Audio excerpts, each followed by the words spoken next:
Hello and welcome to the Devil Cyborg Podcast. It's episode 31 with 100% more devilish charm. Today we'll be going over the wrestling, the music and the Q&A as usual, as well as a bit of a personal twist at the start. I think last week I said I might get a guest on. Plans change, as Dave Meltzer always says. I might look towards getting some guests soon. I can go out of my way to actually ask. But for now, we're sticking to the good old solo podcast. So sit tight, relax, get a drink, get a little Coke and vodka, why not? And enjoy this podcast, I guess. That's the best thing to go for, isn't it?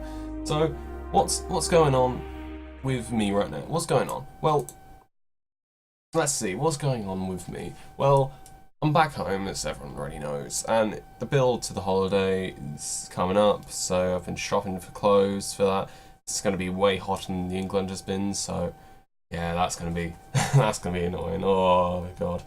But yeah, other than that, looking forward to it. I've went to IKEA with my girlfriend recently. That was really fun. Quite a nice day out. And I've been trying to get a job, however, I've kind of become a bit shortchanged on that. So, all in all, it's on and off. It's been a fairly good week, to be fair. However, due to different distractions yesterday, I didn't record the podcast on a Wednesday. In fact, if you're listening to this on the day it gets released, hi, you're probably listening to this around about 7 hours, or maybe even 6 hours after I finished recording this. So, hi, I might still be online if you want to talk to me, hey. But yeah, other than that, not much has happened really, I'd say. But I am looking forward to what's coming up in weeks to come. It's going to be a lot more relaxation. Maybe I'll get a job, somebody doing that. And perhaps, the holiday's coming up soon, Texas and New Orleans, so should be really great. Yeah, it should be fun. It'll be a lot of fun. But of course, let's go through the crash course of what's been happening in wrestling. So, on Raw, what happened on Raw? Let's quickly go through the main points of stuff. Let's see. Well, Roman Reigns is everywhere. That's what I can say. Roman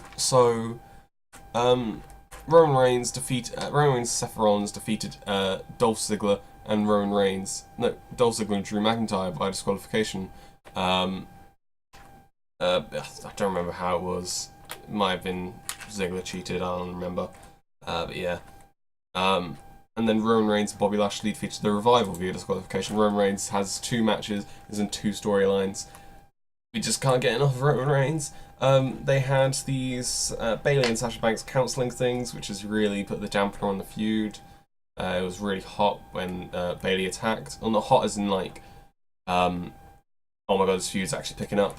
When Bayley attacked Sasha last week and now they've gone counselling, it's kind of gone a bit low, and it's like, And some other things happened, which I don't want to go over because it's kind of But, Braun Strowman versus Kevin Owens. It was about to be a match, but Kevin Owens literally ran off, didn't want to face Braun Strowman at all, so he lost by a countout. However, then Braun Strowman chased him. Kevin Owens hid in a porta potty. Not great, because taped him up and threw him off the stage. He's covered in blue stuff. It's not good. If I had to rate what this Raw was like, it was maybe like a 6 out of 10, maybe 5. Raw isn't the best at the moment, but yeah. Hey-o. What about SmackDown? What happened on SmackDown? Of course, last week, Team Hell No reunited. So that's a big thing. And the Usos confronted them because, of course, Team Hell No has their match at Extreme Rules against the Bludgeon Brothers for the SmackDown Tag Team Championships. But the Usos are like, hey, yo, we're like the best tag team here, we should get the chance and all that. So it's set for the main event, Team Hell No versus the Usos. If the Usos win, they're added to the Extreme Rules match as a triple threat. we had United States champion Jeff Hardy defeat The Miz in Independence Day United States Open Challenge. Of course, Shinsuke Nakamura should be feuding with Jeff Hardy. However, due to the dog bite, Shinsuke Nakamura is out for 2 weeks, I think it is, so it's now 1 week left. New Day were about to have their first annual 3rd of July pancake eating contest when Sanity came in and beat them all up. Yay! And apparently in the dark match they went to a double countout, because still Sanity cannot get a win. Oh, Jesus.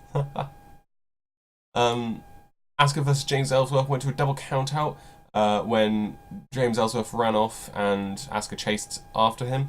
They came back into the stadium, and as Asuka was about to catch Ellsworth, Carmella knocks her down, and yeah.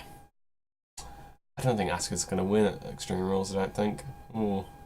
It's going to be an Extreme Rules match, though, is it? Is it? I think so, yeah. Or is it? I don't remember, fuck. There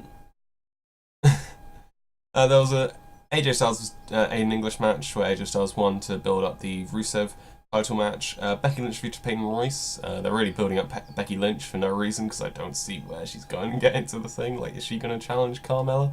I don't know. And then in the main event, Team Hell No defeated the Usos. With a good little thing. Kane got them both in like the chokeslam hold, threw one to Daniel, who hit them with the knee, and then chokeslam, win, and it was all good. But yeah, some really good comedy moments between Daniel Bryan and Kane as well. A lot of Daniel Bryan being like, "You burned your brother, you kidnapped my wife," and all that. So that was quite funny, to be fair. So yeah, that was WWE. I'd suggest maybe having a little watch SmackDown, maybe not Raw, but then, you know. So you might be thinking, okay, it's 7 minutes in now, and you can't just go to music reviews now. I mean, I could. I mean, I've done quite a lot in the past few weeks. I don't know where I'm up to. I'm somewhere. So, do I have more wrestling to talk about? Yes, I do. The G1 Special in San Francisco for the New Japan Pro Wrestling. New Japan, they're a good company, and I'd like to just go over some of my predictions for the G1 Special in San Francisco, one of their big US shows this year. So, first up, we have a Bullet Club versus Chaos 10-man tag. So, on the Chaos side, we have Roppongi 3K, Rocky Romero, Gedo, and Yoshihashi, the legend, coming up against Chase Owens, Yujiro Takahashi, the Gorillas of Destiny, and King Haku. Of course, King Haku of Haku, Meng, all those names. He's doing a match in 2018. Good shit. I think just for the US, I think that Bullet Club will be coming out on top over their Japanese counterparts. As for the second match, we have Tomohiro Ishii and Toru Yano versus Minoru Suzuki and Zack Sabre Jr. Now, spoilers ahead, there is some things that happen at Rev Pro's Strong Style Evolved UK show that I might be discussing in this match. So, Minoru Suzuki is the new Rev Pro British Undisputed Heavyweight Champion, beating Tomohiro Ishii for it. So, I feel in this match, because Minoru Suzuki and Zack Sabre Jr. are also still tag champs as well, we may be seeing Minoru Suzuki and Zack Sabre Jr. beating Ishii again, even with Yano's help this time. Of course, we've already had this match, and Yano was tapped out, so, you know, it might be an easy match to predict, or they could switch up, who knows. As for our third match, we have Hiroshi Tanahashi, the once-in-a-century talent, and Kushida versus Hangman Page and the villain Marty Scurll. This is where things get a bit odd, because I think that Hangman Page and Marty Scurll are going to win. It's an odd decision, I guess. It's an odd decision, but I think that because G1 Special is coming up, and I've had a look at some results, and in Ring of Honor Best in the World, or the UK thing, in Doncaster, Hangman Page beat Hiroshi Tanahashi by pinfall. Not pinfall, something like that. He beat him. I think Hangman Page and Scurll might get the win over Tanahashi, and they're really going to be booking Page well going into the G1. Oh, no. the Never Openweight Championship. They've got Hiroki Goto, the champion, versus Jeff Cobb. So Jeff Cobb isn't a New Japan Pro Wrestling talent. He's more US, so they brought him in for this. He's did some stuff on the Kazuna Road as well. So I think Hiroki Goto is going to win this. Jeff Cobb, of course, isn't a full-time talent. However, we've already had Elgin win at Dominion, and then literally one of the next shows, his next defense, he loses it back to Goto. So I think Goto is going to keep it again for a long while, or it'll be a bit odd. As for the IWGP Tag Team Championship match, the 80th Tag Team Champions, Nick Jackson, Matt Jackson, the Young Bucks, Nick Buck, Matt Buck, the Young Bucks, going up against Evil and Sonata. And I think Young Bucks are going to retain. They're one of the best tag teams in the world today. I think they are going to keep them going because Evil and Sonata are going to G1 Climax, and they need some Tag Team Championship bouts to go on the undercard, so Young Bucks would fit quite perfectly there. The special tag team match, we've got for the Ace, the Rainmaker, Kazuchika Okada and Will Ospreay versus Tetsuya Naito and Bushi. I think Okada and Ospreay are going to win this just because Bushi does take a lot of pins a lot, and Ospreay is kind of built as like the ace of the junior division. Even though it would be nice to see Tetsuya Naito get a win, I do think they're going to be putting over Okada. We also have an IWGP Junior Heavyweight Championship match between Hiromu Takahashi, the current champion, versus Dragon Lee, his CMLL talent, really fucking good. I think Hiromu Takahashi is going to win for the same reasons, the Never Openweight match. Dragon Lee's doing stuff in Dragon Lee's doing stuff in CMLL, so I can't see him taking the IWGP Junior Heavyweight Championship, especially as G1 Special comes up. You need someone, especially like Hiromu, to be able to build up matches while it's all going on. Next up, the IWGP US Heavyweight Championship match. We have the current champion Jay White going up against Juice Robinson. A very big match right there. If I have to be honest, I think we might be seeing Juice Robinson might be dethroning Jay White and becoming the US champion. Jay White's held it since New Beginnings in Osaka, I think it was, and it was a good little match. Jay White's had a good run so far. However, I think feud-wise, Juice kind of needs this belt to really redeem himself. Jay White's probably going to get pushed maybe to Never or IC higher than Juice. So I think it will be a smart thing to swap the titles and push Jay White higher. And finally, the IWGP Heavyweight Championship match.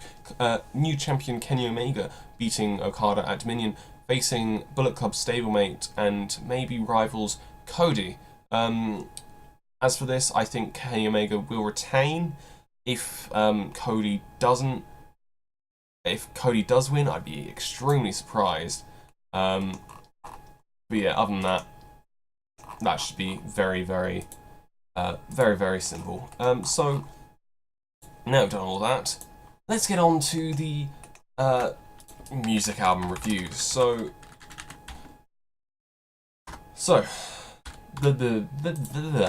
right, let's begin, shall we? Let's see if I can find the most recent one I did. So the last episode I recorded was on 27th. Yes, so I need to remember which one. Okay, here it is. So this is gonna be fun, isn't it? Oh, Jesus. Right.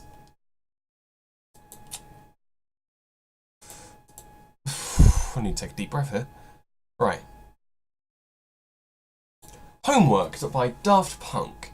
Their first ever album, released in 1997, I believe. Daft Punk's a very good band. I'll repeat the album, sorry. Homework by Daft Punk. I like Daft Punk, especially in this album. You've got singles like Around the World, which is maybe one of the most well-known Daft Punk songs.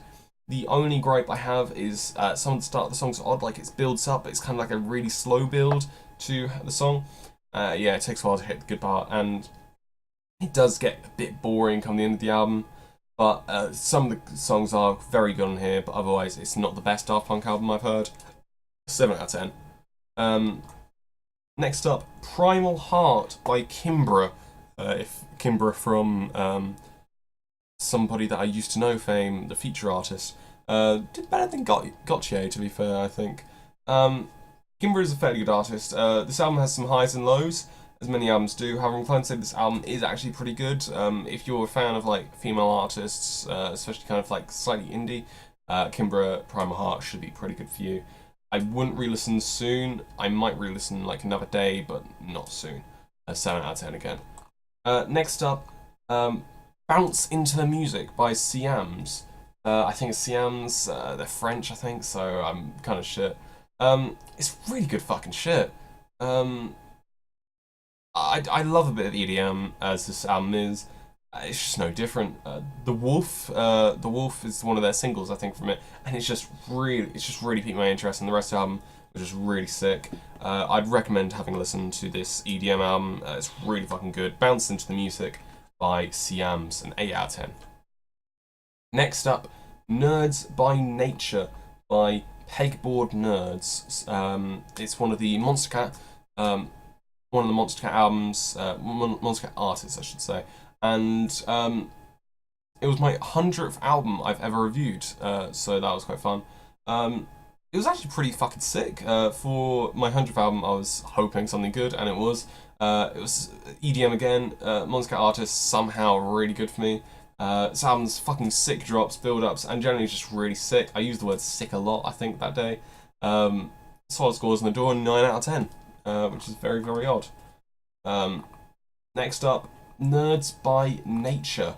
The remixes by Pegboard Nerds. So, a bit of a remix thing. I literally got suggested this after from someone else. I was like, fair enough, okay. So, I listened to it. I was like, okay, very good. The remixes amazingly actually held up to the original album. Remixes add more to the songs and add their own personal twists. Songs that I really enjoyed. Despite an odd pre-chorus on the Go Berserk remix, it was all good as the original. Another 9 out of 10. I would suggest having listened to the original Nerds by Nature album and the remixes as well. They're very, very good. Next up, the one that was released last Friday. Oh god, some new albums going to release tomorrow, so I'm going to get new stuff. Oh no. The Now Now by Gorillaz, their brand new album. It's been a year since their last one, so very, very frequent right now, but hey ho. Jesus. It's another album that I brought to the front of the queue. I literally just suggested this myself because I saw it came out. I was like, I'm going to listen to it anyway, so I best review it as well. And it was a masterpiece. I have no regrets about putting it to the front of the crew. It's such a chill and relaxing album, such a variety in style that he's so intrigued. Even with the feature from Snoop Dogg on the song Hollywood, it wasn't even that bad. Like, it was actually kind of enjoyable. The Now Now is what albums should be like now. Literally, this was released today, so go and listen. Oh, it wasn't released today. It was released last Friday, but I would suggest if you haven't listened to it, listen to it now. 10 out of 10. It's a masterpiece. I love it. Next up, Contraband by Velvet Revolver. Isn't bad at all. It's actually the right amount of rock, and it's really catchy a lot of the time. The first half of the album is seriously good. The second half isn't as good, but I would suggest having listened to it. It's an 8 out of 10. Very, very, very good. Next up, Remember Us to Life by Regina Spektor. The worst review I'm going to be giving this time. This album, it took me nearly 4 days. So, all of that stuff before, I basically got through that in 2 days. I got through all of those in 2 days. That's 1, 2, 3, 4, 5, 6. I got through 6 albums in 2 days. This one took me 4 days to actually get through. Mainly because I'd rather watch or listen to something else. Despite the voice and songs being quite enjoyable, it didn't really intrigue me to listen on. If I was listening to it on the radio, I'd kind of be like, this isn't too bad. It doesn't mean I'd seek out the album. I'd give it a 6 out of 10. The songs are good, but it wouldn't want me to re-listen. Next up, Concrete and Gold by the Foo Fighters. I actually hadn't even listened to any of this album, and I really do like the Foo Fighters. So I was I didn't know what to expect when I came into it, but amazingly, it fucking rocks. It just fucking rocks. I haven't heard anything from this album, but I was really impressed. I'd highly recommend this album to anyone who likes rock, and also suggest it to people getting into the genre. You will love it. I really like the song Run. Run was like their single, I think, but it's really fucking good. I would suggest it. And finally, Yay by Kanye West. Jesus Christ, I underestimated this album. Currently, I have kind of a view about Kanye West. You know, everyone kind of has an view about Kanye West. It was actually really good. It starts kind of odd as slightly spoken words, and I was starting to think, oh, am I going to mark it down for this? But it really kicks off straight away after that, and I'm like, oh wow, damn. And you just start to bop to it, and you're like, yeah, I like this. It's a very good album. I would recommend it. 7 out of 10. So yeah, that's the album reviews. I have no idea how long that went for. Oh, fair enough. That's fair enough. Which means we have 10 minutes or more to talk about the Q&A stuff. So, first up, hey Devil, let's Fortnite. No. I don't play Fortnite. Never have, never will. Maybe. No, never will. Don't question yourself. Don't question yourself, Devil. Come on. I wouldn't ever play Fortnite, I don't think. So, whoever did ask, I'm sorry, you're gonna have to get on my level of games. Like Left 4 Dead 2 or Civ 5, just go for something.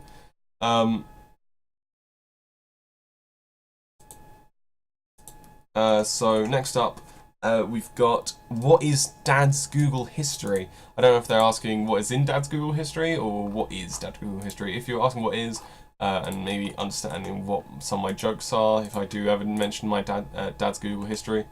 Dad's Google history. It was a sketch. It was kind of a comedic set by Australian comedian Demi Lardner. I would suggest never watching her stuff because it's kind of unfunny. She had a little sketch on TV called Dad's Google History, where she had like a little. I'll try and recreate it right now. Did anybody say they wanted to hear my dad's Google history? The little beat players. Dad's Google history. Dad's Google history. What is the name of the woman? And it basically is just kind of like a little song, and kind of says like Demi Lardner age and all that stuff. It's kind of like we joke about it in the server I'm on. You just make like massive jokes about it. So yeah, that's Dad's Google history. I would suggest watching it, but I wouldn't because I want your ears to be safe. Love you. Next up, want to see more pictures of my moose? That sounds like a fucking euphemism. Jesus. I know who's answering this. It's Fate. Fate has a dog called Moose. I kind of actually do want to see more pictures, because Moose is actually quite a cute dog. Yeah. What would you do if you had a moose? Thank you, Fate, for asking one again. If I had a moose, I'd probably treat it as a dog. I don't know how to answer this one. Do I just say, like, oh, I'd do this thing in the marijuana? What am I talking about? Jesus Christ, I'm actually going insane at this point. Yeah, no idea. I'd probably just treat it as a dog is treated, yeah? Right? I don't know. Fuck knows at this point. Next up, do you... okay, this is one which I can actually go into. Good. Next up, do you think that the partnership between WWE and Noah will amount to more than just a one-off Kenta match in Noah? Now, of course, if you haven't heard, Hideo Itami, or Kenta as he's known in Noah, has been given an appearance at Noah's anniversary show where he'll face Naomichi Marufuji, one of his lifetime rivals, if you will.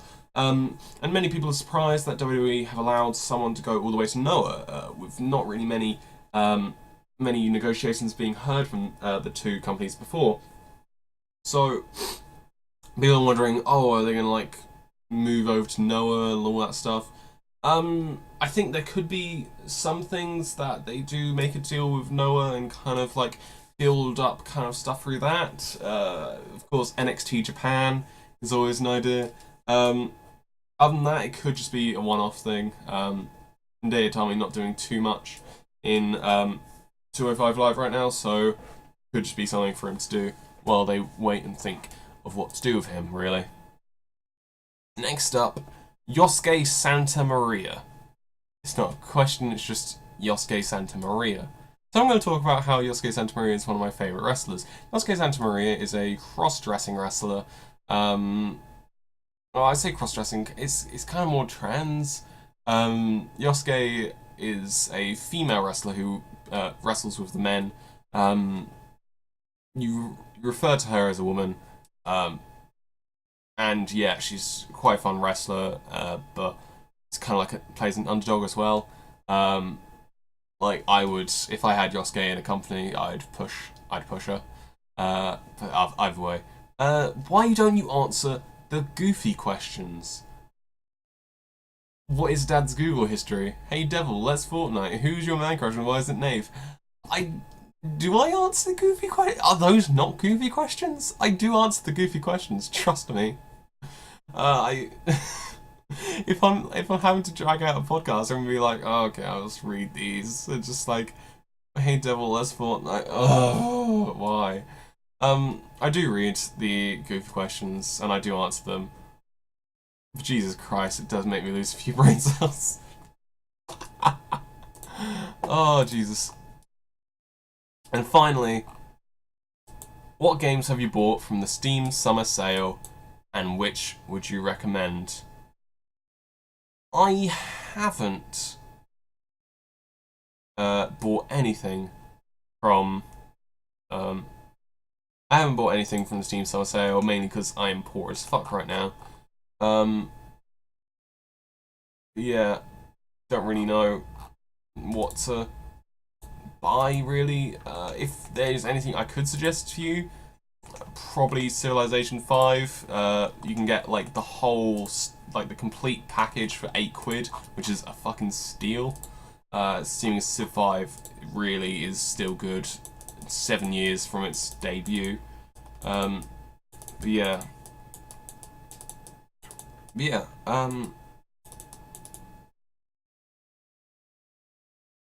that's kind of it, which means I'm very stuck when it comes to the 3 minutes left of this podcast. Oh no.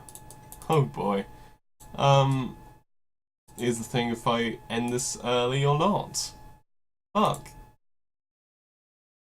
Whoopsie doodle. Right. Oh yeah, I just saw Devil High. Yeah, I guess I need to end it here, really. Next week we might have a guest. You never know. I might bring on someone who knows New Japan after G1 Special in USA. You never know. But yeah, other than that, have a great. Yeah, we'll be discussing G1 Special in USA next week. Going through some more album reviews that'll be done, and some more Q&A. Please make sure to go into the description and click on the Sarahah link to actually send questions to me, because I love receiving them. But other than that, I guess I should round this off. So, have a nice week. I'll see you next Thursday for another jam-packed Devil Cyborg podcast filled with wrestling, music, and me being a dumbass most of the time, really. Have a great week, and I'll see you later.